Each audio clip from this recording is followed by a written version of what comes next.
აბა მოგესალმებით ყველას. სულ ახლახას დასრულდა ბატონი ბიძინა ივანიშვილის და ქართული ოცნების შეხვედრა ახალციხეში, მინდა გითხრათ სამცხე ჯავახეთში. ყველა გადაწყვეტილება და იმიტომ გვინდა რომ პარლამენტი იყოს მრავალპარტიული და თქვენი თანამონაწილეობით გადაწყდება ყველა ის პრობლემა, რომელ პრობლემაზე ვსაუბრობთ ერთად.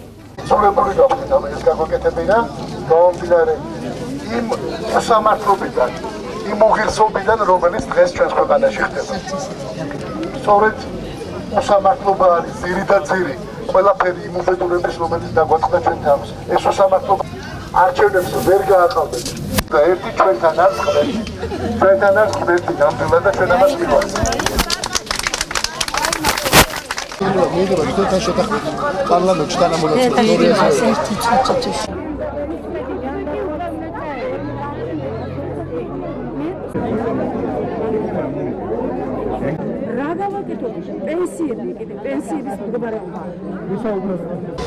ჩვენ ვისაუბრეთ როგორც ჯანდაცვაზე, სოციალურ უსაფრთხოებაზე, მათ შორის პენსიებზე, ტარიფების თემაზე და განსაკუთრებით განათლებაზე, იმიტომ რომ ახლა სკოლა დაიწყო და ძალიან უჭირს 10,000 უნივერსიტეტის მხოლოდ არა, რა თქმა უნდა, უმაღლესი სასწავლებლის სტუდენტები ამ უმაღლესი სასწავლებლების კარს მიღმა დარჩენ, იმიტომ რომ მათ ელემენტარულად არ შეუძლიათ ის რომ გადაიხადონ და დაფარონ ეს სახსრები.